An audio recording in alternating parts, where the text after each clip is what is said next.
لا معاذ يرعبني ظلم يهددني لا شيء أخسره لا مهما يطول الدرب فالحق معه. Assalamualaikum warahmatullahi wabarakatuh. Alhamdulillahirrabbilalamin. Wabihi nasta'in wa ala umuri dunya waddin. Wassalatu wassalamu ala asyrafil anbiya wal mursalin Sayyidina Muhammadin wa ala alihi wa sahbihi ajma'in, amma ba'du. Perkenalkan, nama saya Lali Alawiyah dari kelas 1A Pendidikan Agama Islam. Di sini saya akan menjelaskan materi tentang perbedaan antara hadis qudsi, hadis nabawi, dan Al-Quran. Yang pertama yaitu hadis qudsi. Hadis qudsi ialah sabda Nabi Muhammad SAW yang disandarkan kepada Allah Subhanahu Wa Taala. Contohnya, Nabi Muhammad SAW bersabda, Allah berfirman. Menurut Imam At-Tibi, hadis qudsi ialah titah Allah Subhanahu Wa Taala yang disampaikan kepada Nabi Muhammad SAW melalui jalan mimpi atau jalan ilham. Kemudian Nabi Muhammad SAW menerangkannya kembali dengan susunan kata-kata beliau, tetapi maknanya dari Allah Subhanahu wa Ta'ala. Yang kedua yaitu hadis nabawi. Hadis nabawi yaitu segala yang disandarkan kepada Nabi Muhammad SAW, entah itu perkataan, perbuatan, dan takrir atau sifat. Yang ketiga yaitu Al-Quran. Al-Quran menurut bahasa yaitu diambil dari kata qara'a yaqra'u Qur'anan yang berartikan bacaan. Sedangkan menurut istilah, Al-Quran yaitu kalam Allah yang diturunkan oleh malaikat Jibril kepada Nabi Muhammad SAW, ditulis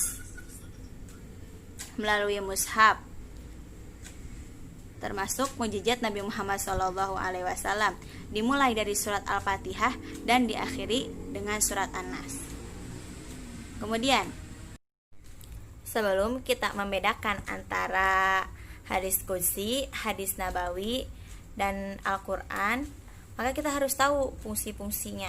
Yang pertama yaitu fungsi Al-Quran.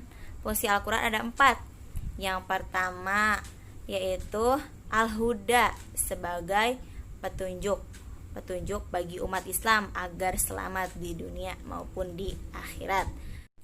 Yang kedua yaitu Al-Furqan, yang artinya pembeda antara yang hak dan yang batil, mana perkara yang baik dan perkara yang buruk.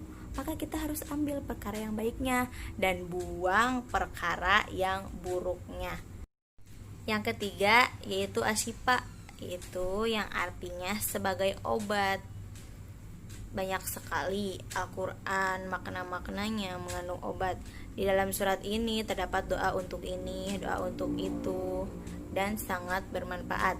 Yang keempat yaitu Al-Ma'izzah, yang berartikan nasihat untuk umat muslim. Kemudian fungsi hadis. Fungsi hadis terbagi menjadi 2, yaitu bayan at-tafsir dan bayan at-takrir. Bayan at-tafsir yaitu berfungsi penjelasan atau tafsiran dari Al-Quran, kemudian ditafsirkan oleh hadis makna Al-Quran tersebut biar menjadi lebih jelas gitu. Contohnya, Rasulullah SAW didatangi 2 seorang yang membawa pencuri, maka beliau memotong tangan pencuri dari pergelangan tangannya. Nah, hadis tersebut mentafsirkan Quran surat Al-Maidah ayat 38 yang berbunyi, laki-laki yang mencuri ataupun perempuan yang mencuri, potonglah tangan keduanya sebagai pembalasan bagi apa yang mereka kerjakan dan sebagai siksaan dari Allah Subhanahu wa Ta'ala. Fungsi hadis yang kedua yaitu bayan at-takrir. Bayan at-takrir yaitu hadis sebagai memperkuat Al-Quran. Contohnya, Rasulullah SAW bersabda, tidak sah sholat seseorang hamba apabila tidak berwudu dulu. Hadis riwayat Bukhari dan Abu Hurairah. Hadis ini mentakrir Quran surat Al-Maidah ayat 6 yang berbunyi, "Hai orang-orang yang beriman, apabila kalian hendak sholat, maka kalian harus membasuh muka sampai dengan tangan ke sikutnya, dan membasuh kepala dan kaki sampai dengan mata kakinya." Quran Surat Al-Ma'idah ayat 6. Baiklah, sekarang perbedaan antara hadis qudsi dan hadis nabawi.